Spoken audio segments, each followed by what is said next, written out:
So COVID has come back into our area pretty strongly. Medically, we knew that this was going to happen. And so how are we going to respond as a church? Where are we at with this? Well, the first time we had no idea what was going on. This time we know a lot more. And so I'd like to start with a passage of scripture. The prudent see danger and take refuge, but the simple keep going and pay the penalty. It doesn't say the prudent are afraid. The Bible's really clear and talks a lot about don't act out of fear because you make unwise decisions. But you do want to see the danger as it is and do something appropriate about that. And that's exactly what we want to be able to do as a church.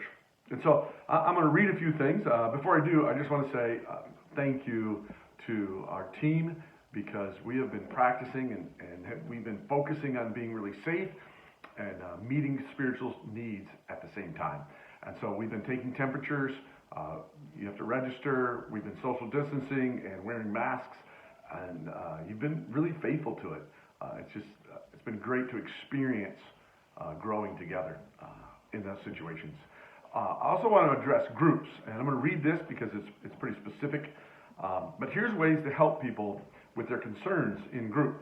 1, meet at a place where you can maintain social distancing. If you're meeting in a space that is too small to promote social distancing, move to a bigger room. And we have those rooms at church. If your group needs to move here, we've got rooms where we have plenty of space to be able to do that. Have masks available. Encourage people to wear them. If anyone in your group is feeling increased anxiety, remember, loving each other is our first priority. Start and end with cleaning. Use Lysol wipes and approved COVID cleaner on all surfaces anyone in your group has touched. This includes chairs. So even things you're not sure if you've touched, clean all of it. We'll be cleaning throughout the week, but man, if all of us clean, it just helps that much more.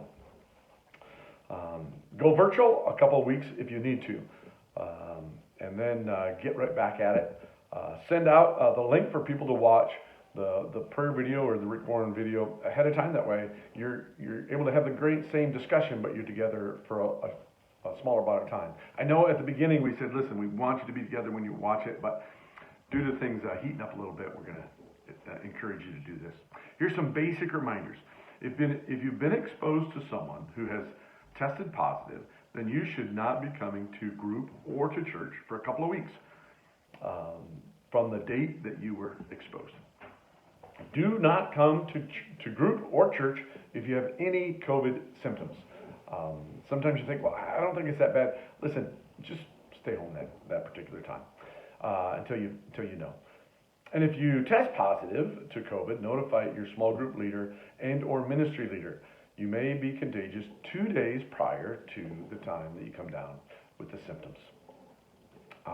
So I want to go back to that passage. It says, the prudent see danger and take refuge. And I want to remind you that separating or walking alone is a danger. You can't see the virus, but you know it's dangerous. You can't see the danger of separating yourself and living in your own fear or your own thoughts. It's incredibly dangerous. We need each other. We need Christ. It's not an either or. Your spirit and your body, they work together. God cares about both and can impact both. And so you're going to see us as a church continue to call you to meet together, to continue to call you to reach out to each other, Zoom with each other, be in group. Why? Because we don't think this is dangerous? No, because we see both the physical and the spiritual danger. As always, great to be with you.